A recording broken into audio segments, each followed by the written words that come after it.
Hello and welcome to Shoot the Video. Weddings are often people's first contact with a camcorder. A lot of people buy or rent a camcorder specifically for a wedding. Weddings are where our tricks of the trade really come into their own because they can be quite demanding to film, especially if you want a fairly formal record. They involve different locations and a large cast of characters, some of whom are going to be mortally offended if they land up on the cutting room floor. This series is Shoot the Video, not Shoot the Cameraman. But with a little preparation, it's possible to make a really professional-looking film and to have a lot of fun making it.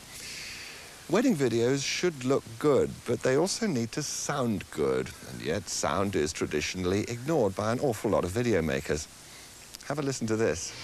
Marriage, as we understand it, is the voluntary commitment of a man to a woman and a woman to a man.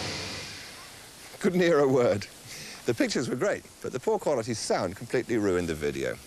Now, obviously, at a wedding, sound is particularly important. There's not much point to a wedding video if you can't get the marriage vows or the speeches.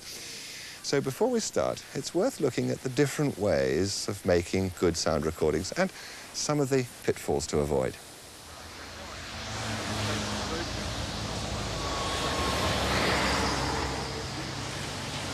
Thank you, John. We're really struggling here, I have to say. Not only have I got John much too far away from the camera, but I don't think we could have picked a more noisy location to do his piece to camera. There's a problem here. Our ears and brains are capable of isolating unwanted background noise in a very effective way.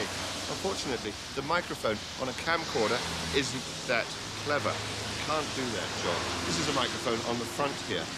Two main problems with the microphone that you get on camcorders.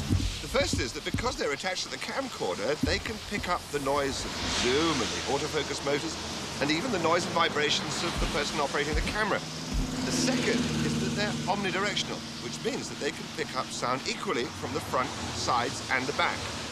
As a general rule, it's well worth trying to find a reasonably quiet location for recording sound, particularly if you're recording people. If, like today, there's a little bit of a wind blowing and you don't want to get the effect, that sort of roaring, rustling effect that you get on the microphone sometimes, there are two ways of dealing with that. Some camcorders have a built-in switch, a wind position, which is simply a bass cut. It cuts the bass frequencies of the sound and it reduces the effect of the wind. The alternative is to use a wind gag. It's a sort of stick-on thing with Velcro on it, which the sound can still go through, but it protects the microphone from the effects of the wind.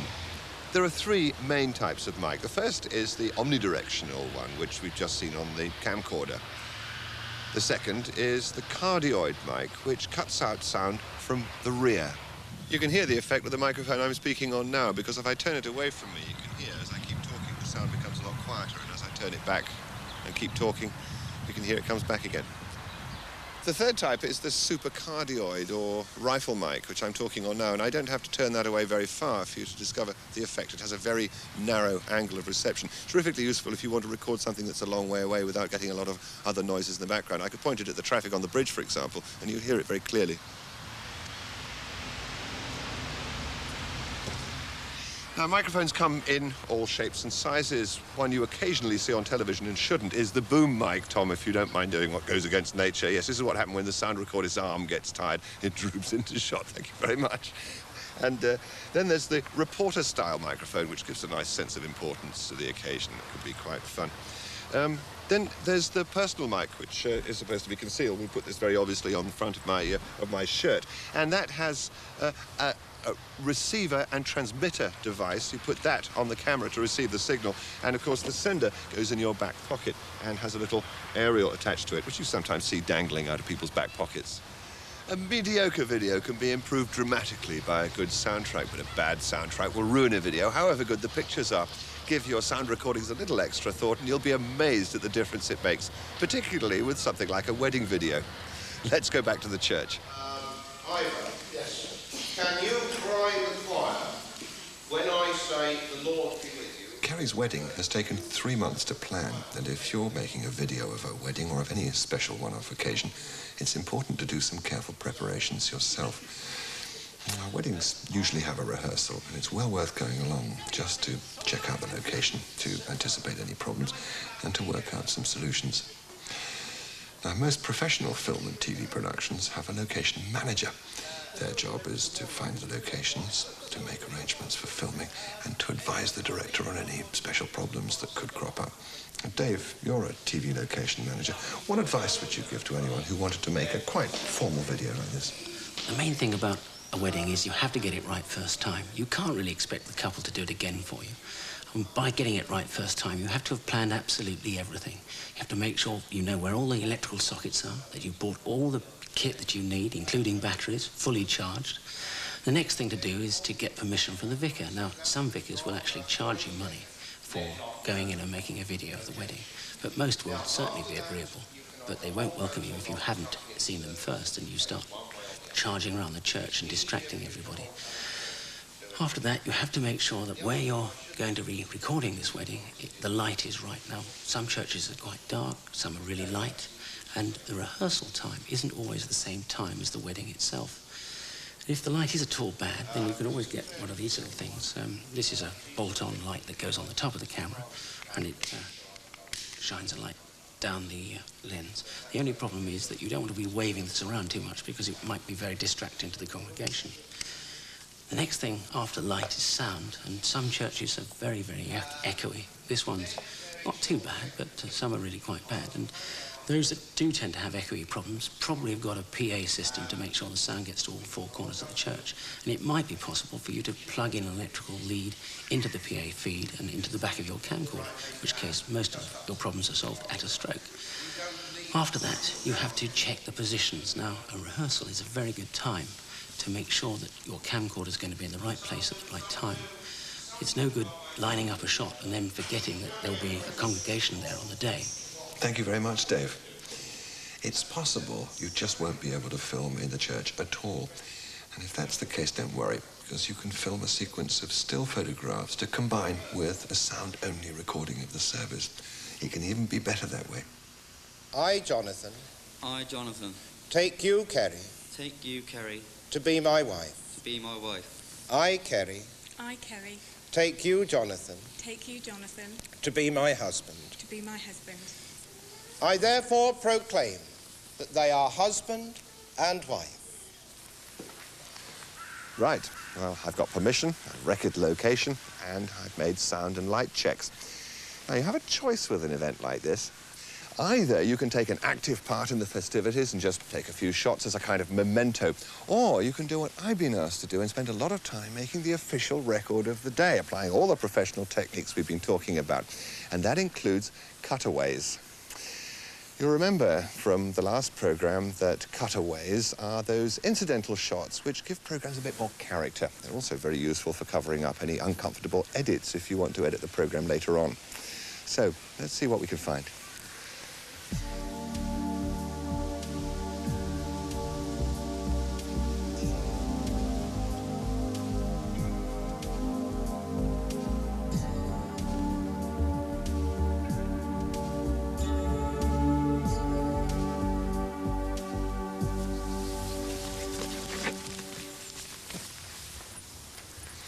Well, today's the day, and one good way to start a wedding video is with a few shots of the bride and bridesmaids getting ready.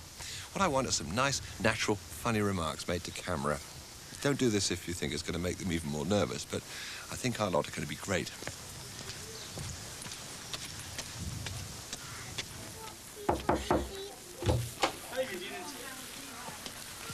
Hi, Kerry, how's it going? Okay, thank you.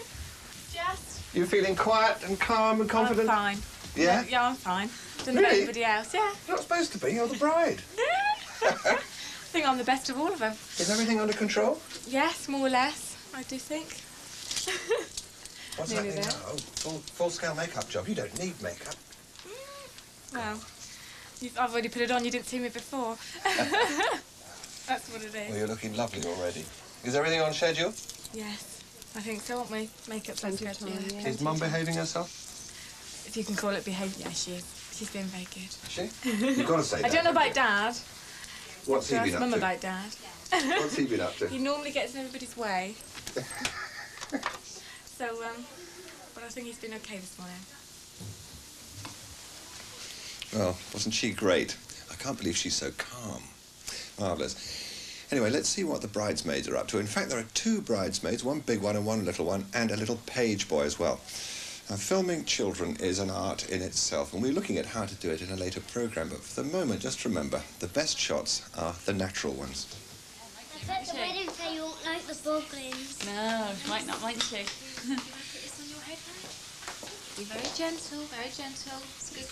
No, darling, no, that's it. Oh, it's like a band. So you put Does your it head go up like straight. mine? Just put your head straight, Amber. That's it. Haley, put it on. That's right. Look at me. Who's the beautiful little princess, eh? All right. Does that feel comfy? Yeah, that's good. Lovely. Oh. Beautiful. Right, I think we're ready. You smart boy. Great. There you are. You ready? You better go and run around in the mud now. Eh? I've arrived at the church early so that I can get a really good position by the door so that I can get some pictures of people when they arrive. And I want to get some nice close-ups of people, and this gives me an opportunity to talk a little bit about framing. I'm going to go on to picture composition in more general terms later on, but this is all about taking pictures of people. And this is where we apply what the professionals call the rule of thirds. Now, if you could imagine your screen or your viewfinder divided up into a sort of grid where you have lines a bit like noughts and crosses, across and up and down like that.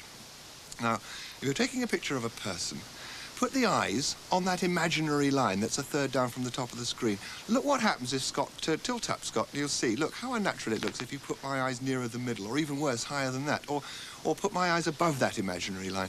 It looks really uncomfortable and strange, but come back to the natural, comfortable position, third of the way down, and doesn't matter how far away you are, that's going to feel sort of right. And the same goes for what's called looking room. Normally, the person is not talking to camera like me, they're talking to somebody who's off camera. Now, what you need is to allow a little bit of space, again using the rule of thirds, looking room for me to talk into. Look what happens if it's centered up. It feels uncomfortable, you see. Put me right in the center of the frame, Scotty, or even worse, put me on the wrong side of the frame, and it feels really uncomfortable and strange, doesn't it? But again, come back to the right position, Scott, and there. You see, you've got a little bit of looking room, and it feels nice and natural and comfortable. It's very simple, really, but it really does work. Now, let's have a look at some of the shots that did and didn't work, and you can see exactly what I mean.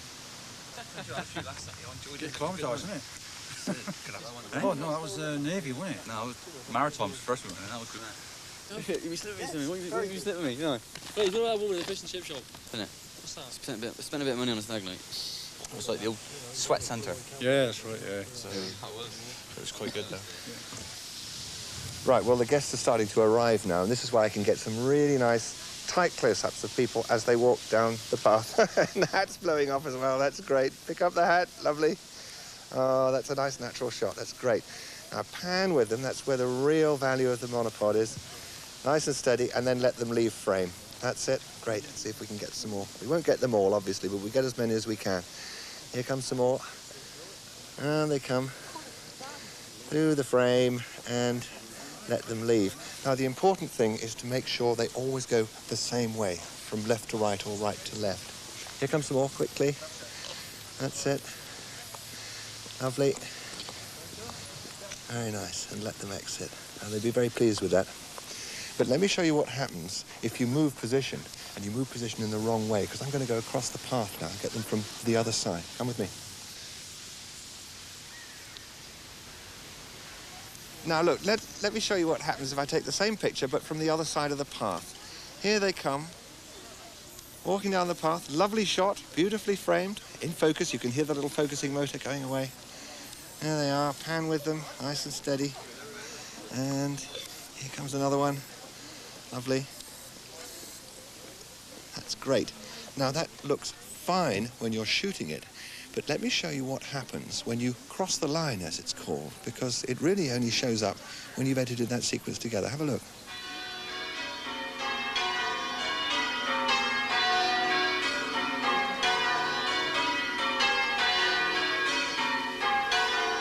They always have a still photographer at weddings, naturally, and he can be your best ally because his job is to organise people into formal groups, and it makes life an awful lot easier for you. All you have to do is just get alongside him, and you've got them too.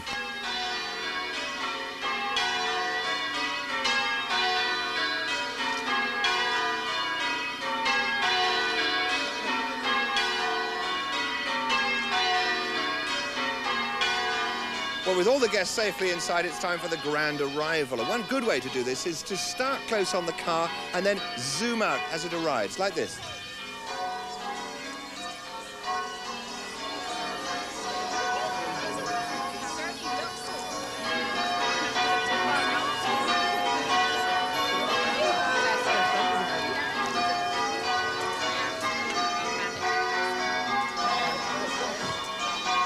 Okay, Hayley, that's super. Nice and relaxed, brilliant. Yeah. No, it's 25 past.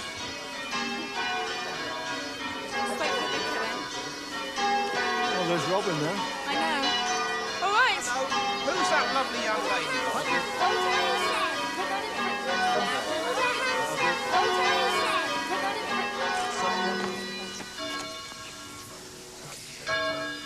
Now, with them inside, this is the tricky bit because I've got to get into the church without causing any disturbance to the service. So, luckily I went to the rehearsal and I've arranged a special place for myself and a way of getting in. It involves going to a side door, so that's where I'm going.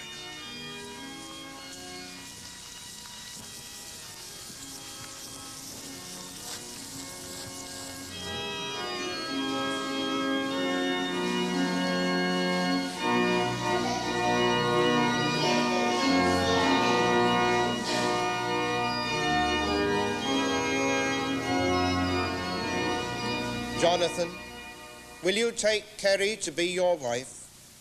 Will you love her, comfort her, honour and protect her, and forsaking all others, be faithful to her as long as you both shall live? I will. You say the same, please.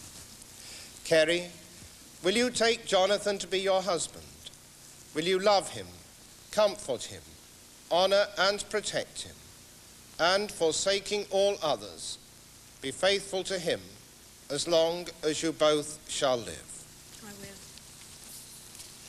Heavenly Father, by your blessing, let these rings be to Jonathan and Kerry a symbol of unending love and faithfulness, to remind them of the vow and covenant which they have made this day. Through Jesus Christ our Lord. Amen. I therefore proclaim that they are husband and wife. Mama, if you want a silver trumpet like mine, hand me down my silver trumpet, Gabriel. You better learn to play it in plenty of time. I've come out of the church early because I think a shot of the bride and groom stepping out of the door into the sunshine is much more effective than a picture of their backs receding down a gloomy church. So I've set myself up here so that I'm well enough. Oh, here they come now.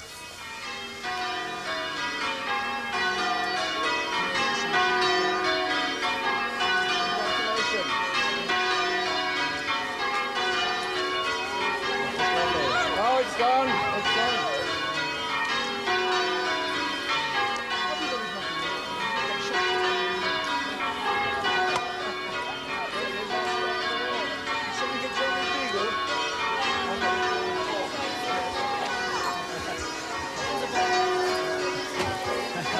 Well done.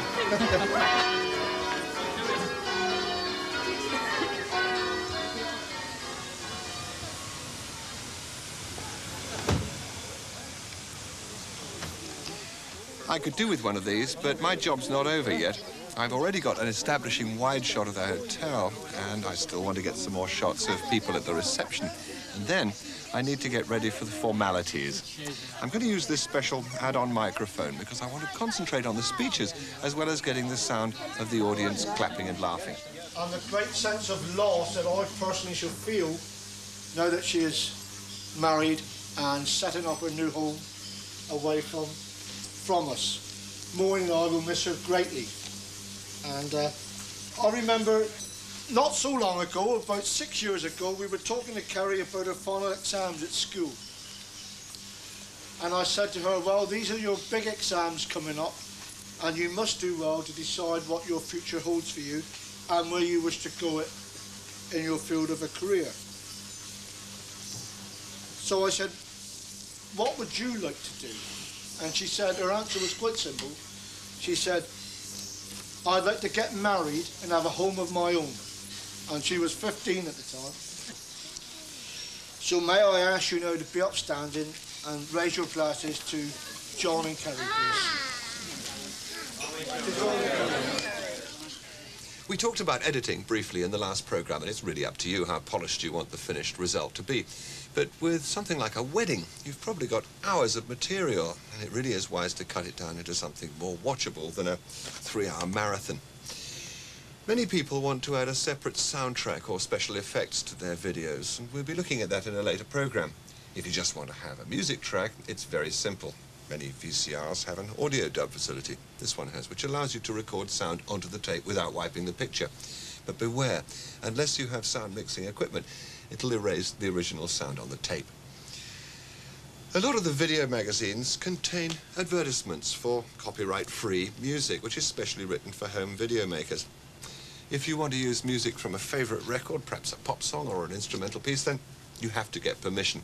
That can be done very easily and relatively cheaply by contacting the Institute of Amateur Cinematographers and buying an annual license, which will allow you to record any music onto your videos. If that sounds unnecessary, just remember that it is illegal to record music without permission, and some record companies guard their copyright very carefully. Because we haven't got time in this programme for a full-length wedding video, I've made an edited highlights version which lasts just 5 minutes. And I've added some music to it as well. Have a look and watch out for the notes beneath some of the pictures.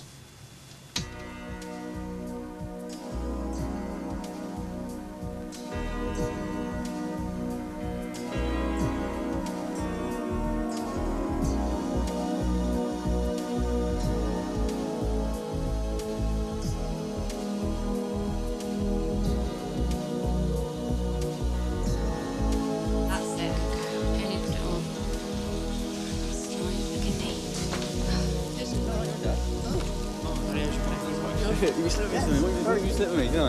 Yeah, you did.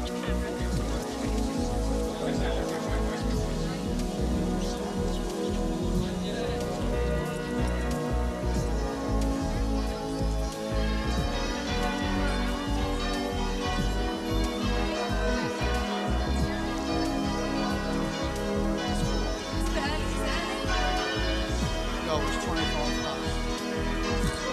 Smile then, Ben.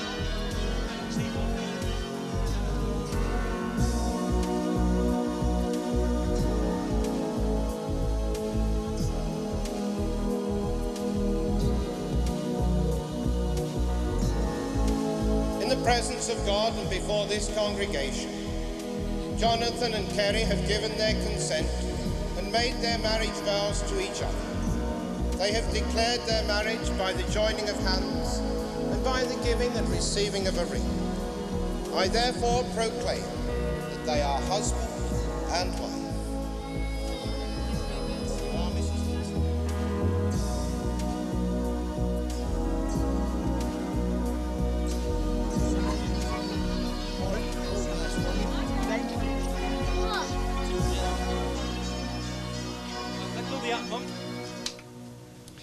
A whole day edited into just a few minutes, and I think it works.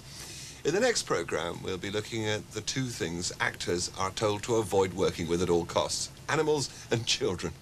It's a lot of fun. Do join me.